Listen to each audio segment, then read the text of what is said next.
INS Malvan नावाचं एक anti submarine shallow water craft हे भारतीय नौदल 22 जुलैला लॉन्च करतं आहे. त्याचं एक सामरिक महत्त्व आहे. हे जे लॉन्च होतं आहे हे केवळ नौदलामध्ये एक नवीन जहाज सामील होतं आहे असं नाही, तर भारताची जी सागरी सुरक्षा आहे ती अजून मजबूत होते आहे याचं एक लक्षण आहे.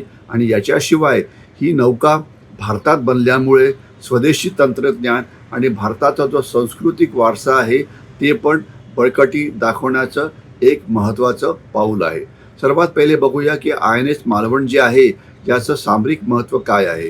हे एक अँटी सबमरीन शॅलो वॉटर जहाज आहे आणि उथळ पाण्यामध्ये शत्रूच्या ज्या सबमरीन्स असतात किंवा पाणबुड्या असतात त्यांना ते शोधून काढतं. याच्याशिवाय ते जर समुद्रात माइन्स म्हणजे स्फोटक पदार्थ जर ले करायचे असेल तर त्याचं पण काम करतं.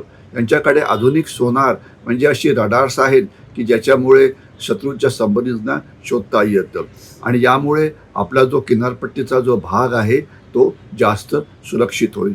आणि हे कोचीन शिपयार्डमध्ये बनल्यामुळे आणि मेक इन इंडियामध्ये बनल्यामुळे हे स्वदेशी तंत्रज्ञान कसं विकसित होतं आहे आणि मेक इन इंडिया कसं पुढे जातं आहे याचं ते एक प्रतीक आहे. तर यामुळे अर्थातच भारताच्या बाहेरच्या देशातून आपल्याला अशा प्रकारच्या बोटी आणण्याची काहीही गरज नाही. आणि या बोटीवरचं जे क्रेस्ट आहे भारतीय नौदलाचं ते आहे वाघनख.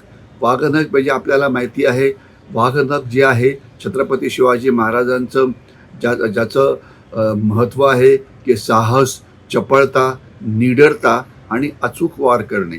तर याच्यामुळे एक संदेश दिला जातो की भारत नेहमीच स्वतःच्या रक्षणाकरता सुसज्ज आहे आणि गरज पडली तर आपण एक निर्णायक हल्ला हा करू शकतो. आणि छत्रपती शिवाजी महाराज हे एक असं लढाऊ नेतृत्व होतं की ज्यांनी भारताचं जे नौदल आहे सर्वात प्रथम त्यांनी तयार केलं होतं. तर त्याच्यामुळे त्यांच्याशी संबंधित क्रेस्ट आपण ज्यावेळेला वापरतो त्यावेळेला आपल्याला आपल्या इतिहासाचा एक अजून जास्त अभिमान वाटतो आणि आपण आपला साहसी इतिहास जो आहे तो जगाला दाखवतो. तर थोडक्यात हे जे जहाज आहे हे स्वदेशी बनावटीचं आहे.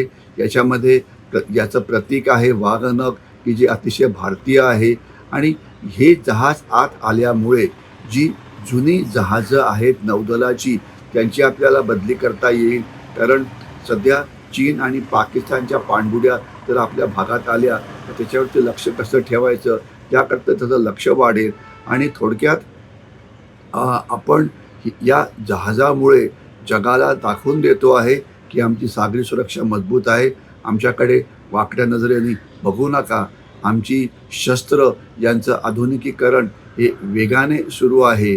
आणि थोडक्यात आम्ही आमच्या देशाचं समुद्राकडनं येणाऱ्या धोक्यांना तोंड देण्याकरता सदैव तयार आहोत. हे INS लॉन्चिंगचं एक महत्त्व आहे. तर त्याच्यामुळे INS मालवण नौदलामध्ये 22 जुलैला येणं हे एक भारताकरता एक मोठा सामरिकदृष्ट्या महत्त्वाचा इव्हेंट आहे.